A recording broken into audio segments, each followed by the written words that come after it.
Bapak Ibu Saudaraku yang dikasihi di dalam Tuhan, dengan penuh sukacita kembali malam hari ini saya membawa kita dalam sebuah renungan singkat yang diambil dari kitab Injil Yohanes pasal yang ke-33 ayat yang ke-31 hingga ayat yang ke-36.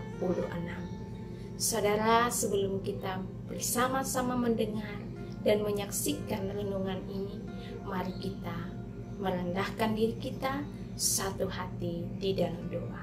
Kita berdoa.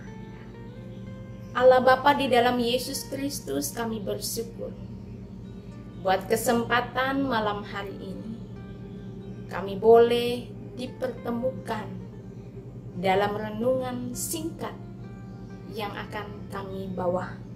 Sebagai hamba-Mu, kami menyadari bahwa kami hamba yang lemah, hamba yang berdosa.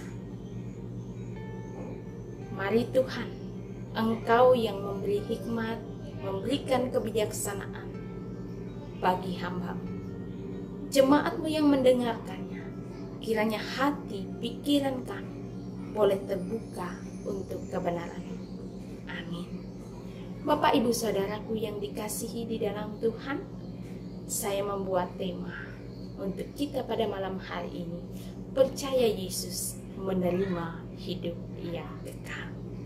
Saudara, di dalam kehidupan manusia, tentu semua manusia menginginkan surga.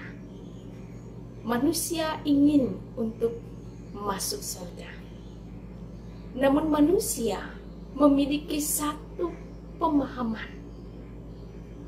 Mungkinkah saya masuk surga sedangkan saya adalah orang yang berdosa? Bapak Ibu, ada sebuah penggalan lagu yang pada saatnya populer dinyanyikan pada generasi milenial, yang pada saat itu dinyanyikan oleh grup band Ungu. Penggalan syair tersebut saya akan nyanyikan bagi kita. Aku manusia yang takut neraka, namun aku juga tak pantas di sorga. Bapak Ibu, sebagai manusia kita menyadari bahwa kita tidak pantas masuk surga karena kita adalah orang berdosa. Dan sebagai manusia yang sama pula, kita menginginkan masuk surga dan tidak mau masuk neraka. Intinya bahwa semua manusia menginginkan dirinya akan masuk dalam kerajaan surga atau menerima hidup yang kekal. Namun pertanyaannya Bapak Ibu Saudara, bagaimana caranya supaya kita bisa menerima hidup yang kekal atau surga itu? Saudara, banyak orang mengatakan, kalau kita mau masuk surga, maka kita harus berbuat baik. Saudara, sesimpel itukah atau sesederhana itukah pemikiran kita? Dan harus sebaik apakah kita supaya kita dapat menerima hidup yang kekal itu?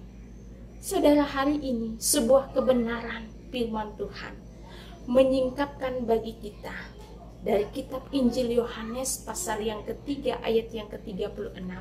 Bapak Ibu Saudara bisa membaca bahwa berkata, barang siapa percaya kepada anak, ia memperoleh hidup yang kekal.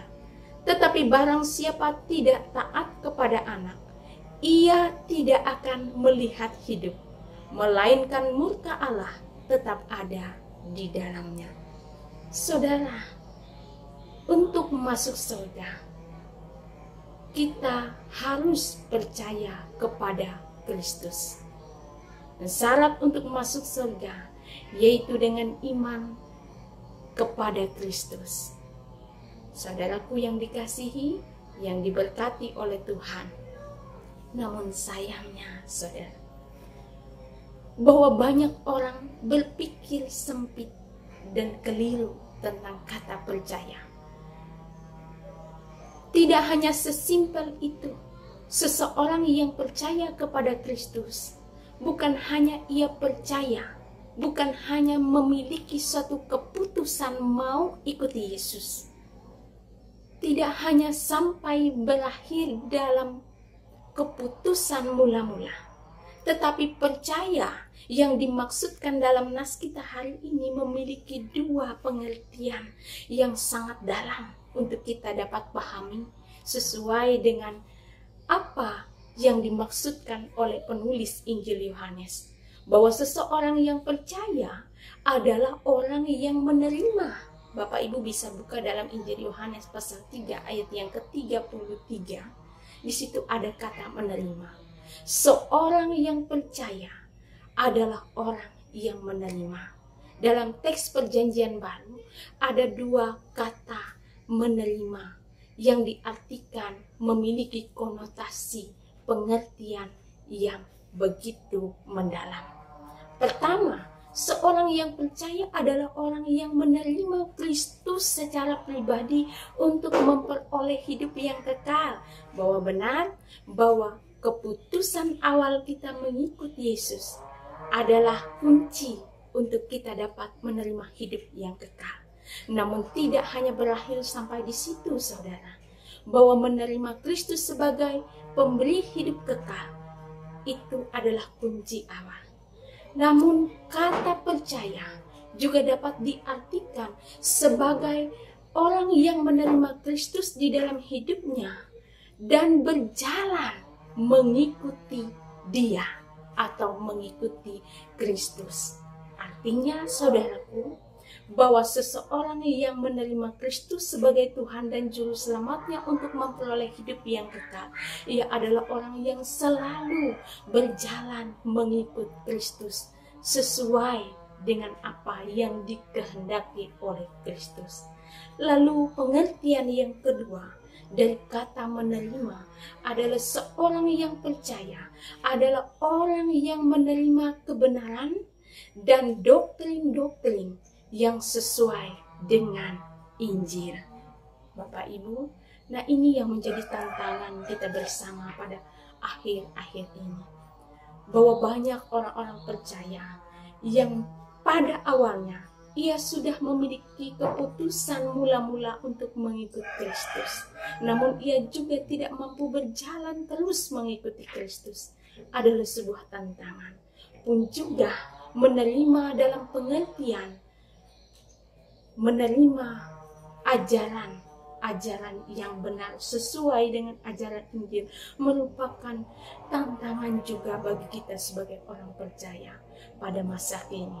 Ada banyak sekali ajaran-ajaran yang keliru, yang sesat, yang bisa saja melemahkan iman percaya kita kepada Kristus sehingga kita menjadi orang-orang yang tidak sampai pada finish, tidak sampai pada kehendak Bapa untuk menerima hidup yang kekal.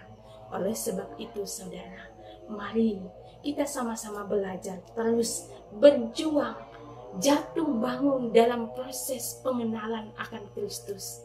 Percaya menerima Kristus sebagai Tuhan dan Juru Selamat kita untuk memperoleh hidup yang kekal, dan terus berjalan mengikut Kristus apapun yang terjadi.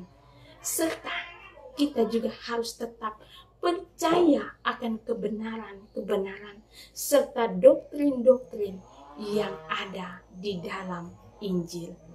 Ini adalah sebuah tantangan bagi kita semua dalam hal mengikut Kristus. Kiranya firman Tuhan malam hari ini dapat meneguhkan iman kita, percaya kita kepada Yesus, sehingga kita menjadi orang-orang yang tetap setia sampai akhir, mengandalkan Tuhan Yesus saja sebagai sang pemberi hidup yang kekal. Tuhan Yesus memberkati. Mari kita berdoa. Bapa di dalam kerajaan surga, malam hari ini kami bersyukur ditegur, diingatkan lewat firman-Mu. Kami menyadari Tuhan bahwa kami manusia yang berdosa, yang lemah, yang tiada berdaya.